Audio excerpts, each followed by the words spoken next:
mover a determinadas frecuencias. ¿Sí?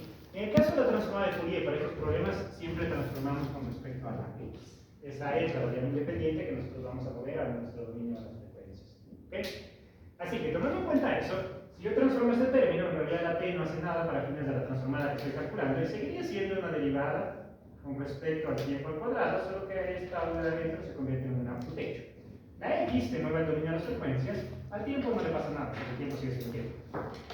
¿Okay?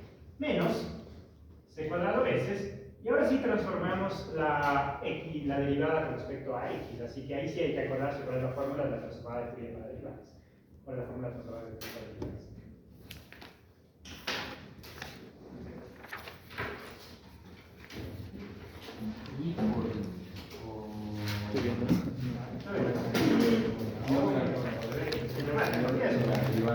Eso elevado al cuadrado, porque estamos calculando una segunda derivada, y de ahí sí sería por el techo, movido ya al dominio de las frecuencias y para cualquier. Y todo eso hacemos igual a Roma. Entonces noten que al final el primer paso estaba enfocado en coger nuestra ecuación diferencial parcial y convertirla en una ecuación diferencial ordinaria. ¿Por qué? Porque básicamente esto tiene solo derivadas con respecto al tiempo, ¿verdad? Así que es una EDO con respecto al tiempo. ¿Sí? Hay como agregar un poquito más, porque al final i cuadrado es igual a menos 1, así que podría escribirla como la segunda derivada del t cuadrado. Voy a ahorrar un poquito de espacio y omitir la dependencia de variables alrededor del techo. Entonces se convierte en más c cuadrado por omega cuadrado, bajo el techo, y esto es igual a 0. ¿Ok? Como es una ecuación de segundo orden, para poder resolver esa ecuación diferencial ordinaria necesitamos igual dos condiciones de frontera. En general se suelen llamar así en ellos, ¿verdad? Pero justamente tenemos estas dos. Claro, para poder aplicarlas en la resolución de esto, necesito mover estas también al dominio de las frecuencias. Entonces calculamos la transformada de Fourier con respecto a esta. La transformada de Fourier de la U sería directamente el techo. Y la transformada de Fourier de la F sería directamente el techo. ¿Cierto? Y de ahí, si transformamos esta, recuerden que la derivada con respecto al tiempo no es la variable con respecto a la cual estamos transformando, así que sigue siendo derivada con respecto al tiempo. La U se convierte en un techo, evaluado a tiempo cero, eso sí. Este también sería evaluado a tiempo cero. Y de ahí eso sería igual a 0 porque la transformada es 0, 0. Okay. Entonces ahí tenemos una EDO de segundo orden con dos incógnitas, así que podemos resolver eso. ¿No sería una U, W, coma 0? Sí, en realidad sería U, W, coma 0, pero sería simplemente para que quede un poco más complejo. Esto, la idea es enfocarnos aquí por el momento solo con respecto al tiempo. Hay que resolver esa ecuación con respecto al tiempo, así que ignoremos por el momento la omega. Sí, la omega es una constante para fines de esa ecuación diferencial. ¿De acuerdo? Entonces hacemos así. Ok, eso saben resolver. Todos aprobamos mal que bien nuestro curso de ecuaciones diferenciales ordinarias. Así que sabemos resolver eso. Y queremos resolver esa manera. Ok, resuelvan por favor ustedes esta ecuación de ahí. Me dicen a que es igual a 1. ¿Sí? Pues me con respecto al tiempo. Así que para fines de esa EDO, la C es una constante, la W es una constante. Solo tomen en cuenta la variación.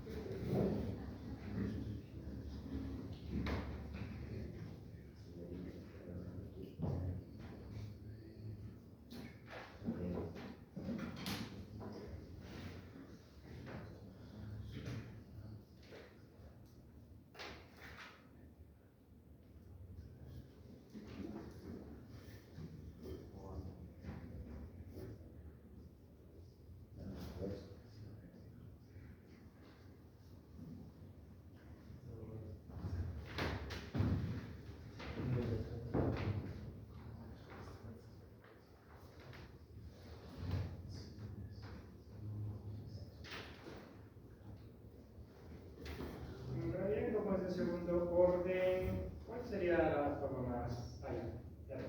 Sí. Es esa. Vamos a segundo orden de calcular el volumen característico.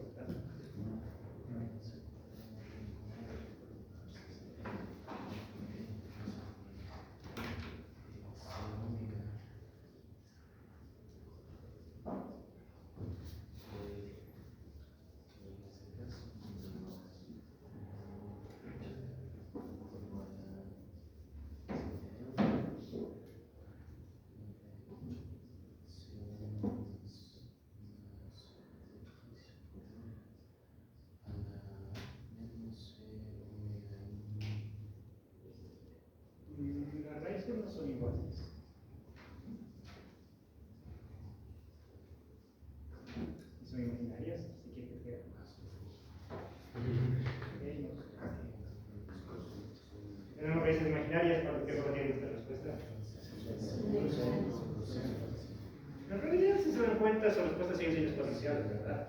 Son exponenciales de WI y exponenciales de menos EWI. Pero ahora sabemos que los exponenciales de WI y de menos WI sumados nos hacemos y sumados a cosenos y restados nos hacemos, ¿verdad? Por eso podemos escribir estos exponenciales como son concretos. Pero si quisiera podría estar en exponenciales concretos y no podría estar bien. Ok. Aquí es igual a ser una y es igual a ser dos. Recuerda que tienes condiciones de borde, así que podemos hallar según este dos.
Recuerda que es lo que acabas de escribir tiene que ser igual a cero, ¿verdad? Claro, el 0 es igual a 0. Entonces se me olvidó este cero. Y decimos con otra función.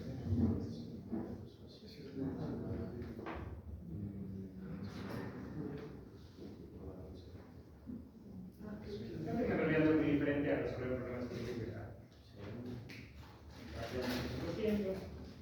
Lo bueno es que no tenemos que calcular varios casos, ¿no? Igual a cero, porque ya nos dicen específicamente a qué es igual a lambda. Lambda es c cuadrado por omega cuadrado, lo cual es siempre positivo, porque números en las cuadradas son siempre positivos.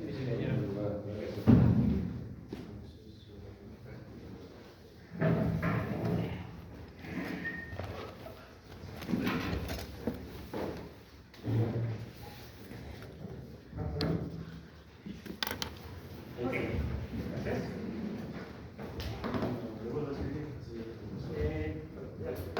Ok, pues básicamente esa sería la solución de nuestra EDO. Así que tendríamos nuestro techo, y así ya tenemos dos variables. Recuerden que en este momento estaba en el dominio de las frecuencias para cualquier tiempo.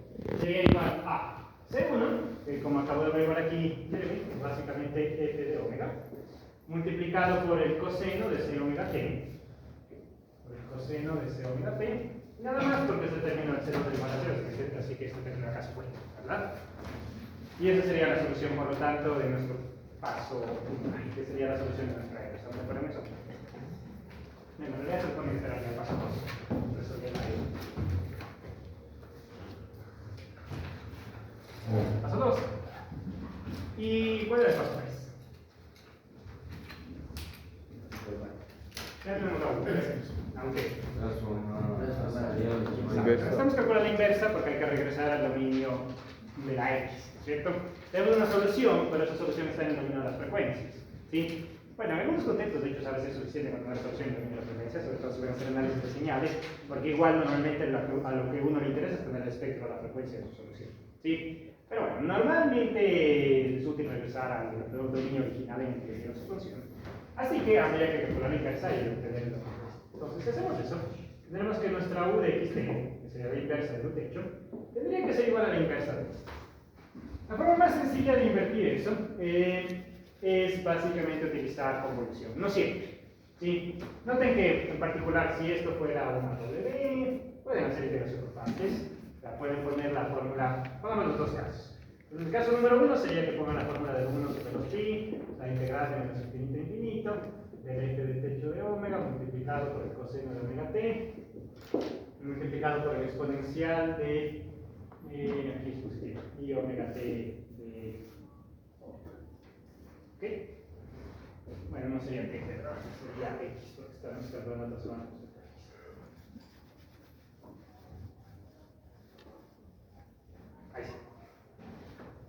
Entonces, esa sería la primera alternativa, utilizar esa fórmula, pero resolver esa integral no siempre es fácil. Si esto es constante, coseno por exponencial se puede resolver por integración por partes.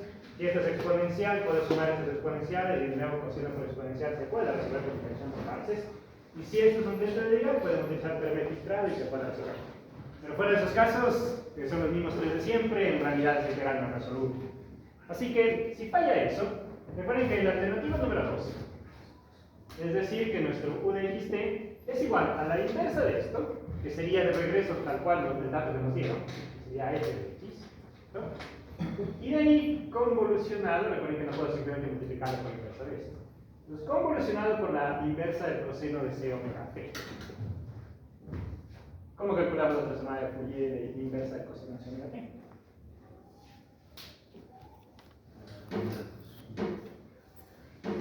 Teníamos una formulita para eso, porque recuerden que el coseno se podía salir de los exponenciales se podían transformar como una modulación, haciendo un teorema de la modulación.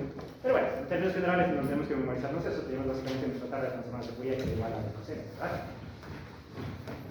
Ok, ahora, el problema es que, si no estoy mal, nosotros teníamos el coseno en nuestra tabla como transformada directa, no como transformada inversa, ¿verdad? Pero recuerden que si tenemos como transformada directa y lo que necesitamos es una inversa, vamos a utilizar siempre el teorema de simetría, ¿verdad? O de dualidad. Así que hagamos eso. Utilizamos para invertir el teorema de dualidad, además de la fórmula. La fórmula les decía que la transformada de coseno es igual a pi por un delta de Dirac de omega menos omega sub 0. De omega menos un omega sub 0, que aquí sería el CT, ¿verdad? Más el delta de Dirac de omega más CT. Básicamente eso es lo que les dice. Ahora, claro, nos queda en términos de omega, no debería pasar, nos debería quedar en términos de x, justamente porque estamos usando la fórmula de la transformada directa y lo que queremos calcular es una inversa, ¿verdad? Así que lo que hay que hacer ahí es utilizar además el teorema de la probabilidad. ¿Qué tenemos que hacer? Creo que era dividir por 2pi. Exacto. Paso de aquí a 2pi. Y después cambiar el omega por, en realidad es menos x, pero lo voy a cambiar por x. ¿Por qué por menos x? Ahora, recuerda que había tres cambios que hacer. Dividir para 2pi, cambiar el omega por la x y cambiar el signo. Entonces, el teorema completo de la simetría es poniendo menos x ahí. ¿Sí? Sin embargo, en el caso particular de delta de Dirac lo puedo dejar positivo. ¿Sí? La razón de eso es netamente geométrica. Ustedes hacen un grafiquito y graficamos el delta de Dirac, que más o menos usan así. Exagerando un poco la apertura de esto porque se supone que solo una línea hacia arriba. Esto sería el delta de Dirac de x menos x0. ¿Se me puede eso? Ese gráfico. Donde x0 sería justamente esta coordenada acá, ¿verdad? Ahora, si es que nosotros reflejamos eso en respecto a bgx, recuerden que eso básicamente es equivalente a multiplicar con el signo menos del interior, ¿verdad? Entonces sería equivalente a, si quiero reflejar, sería multiplicar con el signo menos, y me quedaría eso, ¿verdad? Menos x más x0. El reflejo se vería así. Este sería el gráfico de esto, ¿verdad? La estoy reflejando. Pero noten que en particular yo podría escribir esto simplemente como el delta de Dirac de x más x0, ¿verdad? En lugar de escribir así, puedo escribir así y sigue siendo el mismo gráfico.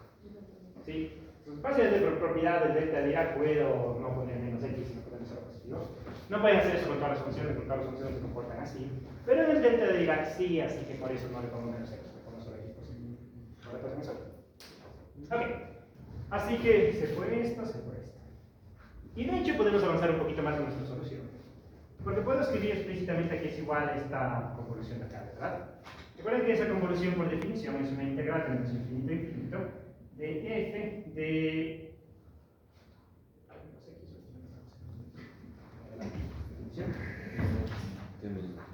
Es la variable de integración va detrás. Entonces sería de x menos tau multiplicado por el del, bueno, todo eso de ahí que sería, el medio puede irse para acá, ¿verdad? El medio del delta de Dirac de x menos ct, entre corchetes, más el delta de Dirac de x más ct, que además debería convertirse en tau. ¿Cuál? La x. ¿Está? De tau, de tau. Ya. Eso es básicamente la definición de la convolución, ¿verdad? Ahora, pueden recordar que tengo una función en una integral de menos infinito a infinito, multiplicada por el delta de Dirac. Si siguen viendo su formulario, es básicamente el tema de filtrado, ¿verdad? Recuerden en particular, les he dicho, es la integral más fácil de resolver, porque estamos multiplicando por el delta de Dirac. Porque lo único que hago es tomar este argumento y reemplazarlo acá. Y se acabó, ese es el resultado de la integral, es lo que les dice tener filtrado. Esto al final es igual a 1 medio de la f, evaluada en x menos t, bueno, sería positivo acá, más la misma f, evaluada en x menos t. ¿Se acabó? ¿Por qué pasa eso? Por el teorema de Pythagoras. ¿Qué es? Multiplicas por el delta de Dirac, por esta de acá. Básicamente tomas ese argumento y lo multiplicas acá. Es como evaluar en un punto. ¿Sí? Por el teorema. Que de hecho la multiplicación es exactamente la que acabas de decir. Porque recuerda que cuando tú multiplicas, que la idea de tu delta de Dirac, te pones todo tu peso sobre un solo puntito. Así que si es que tú multiplicas las dos funciones, imagínate que tienes toda una función, digamos esta función f. Multiplicas por esto, a la final te va a quedar solo el valor de f en ese punto. Nada más. Como la integral de este delta de Dirac mágicamente de momento es igual a 1, entonces te queda solo la integral se convierte solo en f evaluada en ese punto. Eso es básicamente lo que dice. ¿Sí? De momento no, pero más adelante vamos a hablar de distribuciones y ahí sí. Va a quedar un poco más claro. Siempre se da eso, ¿verdad? Siempre se da Sí, eso. eso es básicamente lo que llamamos el teorema filtrado, de hecho está en su tablita de la transformada de Fourier. Así que llegamos a la solución de ahí. ¿De qué tipo es esa solución? ¿Onda planar o onda viajera? Viajera. Es una onda viajera, Es ¿verdad? planar porque no varía. De hecho, es una onda viajera, ¿nota? Porque tú tienes una f, que es básicamente tu dato inicial, cualquiera que haya sido la forma de tu función inicial, evaluada en x más t, así que conforme vaya avanzando el tiempo, esta misma f se va a mover hacia la izquierda y esta f de allá se va a mover hacia la derecha. Entonces tenemos una doble onda viajera, que es el comportamiento clásico de los fenómenos de onda cuando ustedes tienen un dominio no total. Sí. Otra interpretación que va a ser útil para nuestro siguiente método de resolución, que es el de Albert, es que las ecuaciones de onda se pueden descomponer al final en dos problemas de transporte. ¿Se acuerdan que la solución del problema de transporte, que cuando comenzamos con este tema, era ese de acá, ¿verdad? Entonces, se puede descomponer la ecuación de onda, eso sí, en dominio menos infinito y infinito, en dos problemas de transporte. La idea es que su gráfico básicamente va a ser dos ondas viajeras. Si ustedes van graficando o hacen una animación con respecto al tiempo, van a tener una onda que se mueve de un lado y otra onda que se mueve de otro. Ahora, lo que sí hay que tener precaución es que esa f, si es que nosotros solo notamos como fórmula y decimos, la resolución de este problema es esta de aquí, nos veríamos tentados a decir que eso funciona con cualquier f. Es decir, que si pongo f es igual a x cuadrado, simplemente pongo una parábola que se desplaza por un lado y una parábola que se desplaza por el otro lado y ya es la solución. Lo cual es falso, porque recuerden que para llegar a esa resolución de ahí pasamos por transformadas de Fourier. Así que necesitamos usar funciones para las cuales existen transformadas de Fourier, es decir, funciones que converjan de menos infinito a infinito. Y la x cuadrado no converge por ningún lado, es que integra de menos infinito a infinito. ¿Sí? Pero cuidado que en realidad, si les ponemos este problema, si no les ven este problema con x cuadrado, la respuesta no es x más ct al cuadrado más x menos ct al cuadrado. La respuesta es que no es exclusivo, porque eso no converge. ¿De acuerdo? Si les pongo, por ejemplo, un e a la menos 5 valor absoluto de y. De eso sabemos que sí existe transformada de Fourier, que sí converge de menos infinito a infinito, y ahí sí puedo calcular la respuesta. Así que si en particular su problema fuera con esto, noten que la solución sería que u de x, t es igual, y estos son los problemas más fáciles, porque basta tomar esta función, ponerle un medio delante, y decir la solución es un medio de e a la menos 5 por valor absoluto, es decir, de x menos ct, cualquiera que sea el valor de c, más e a la menos 5 por x más ct. Y eso es todo. ¿Y ese es el mismo motivo por el cual no usamos transformada de Fourier para todos los anteriores problemas? Sí, es básicamente por el asunto del problema. Se puede forzar, que es lo que vamos a hacer para transformar el Laplace en algunos casos, a usarlo en un dominio acotado, pero bajo la suposición de que en realidad estás haciendo una extensión por cero. Es parecido a lo que hacemos en los desarrollos de doble periodo. Que asumimos que estoy calculando la otra mitad, pero como no voy a utilizar, no importa que esté calculada esa mitad fantasmal. ¿Sí? Puedes usar también transformadas integrales, asumiendo que no vas a utilizar todo el resto de separables de ser desde L hasta infinito. Y aún calcular el problema, sabemos que en particular de 0 a L está bien calculado, así que se puede usar en algunos casos transformadas integrales. Sí, con dominios acotados, es lo que vamos a hacer con la de Laplace. ¿De acuerdo con eso? ¿Sí? Todos los ok, los dos resultados están en su formulario, que espero que esté correcto, que sería este de acá y este de acá. ¿Sí? Claro, si es que tenemos una función aquí, una g de x, noten que este procedimiento ya no es exactamente lo que acabamos de obtener, porque sin este cero no puedo hacer que este cero sea igual a 0. Y me va a quedar tanto la parte del coseno como la parte del seno, ¿verdad? Se puede seguir aplicando teoremas de filtrado, porque tanto el seno, si ustedes ven también su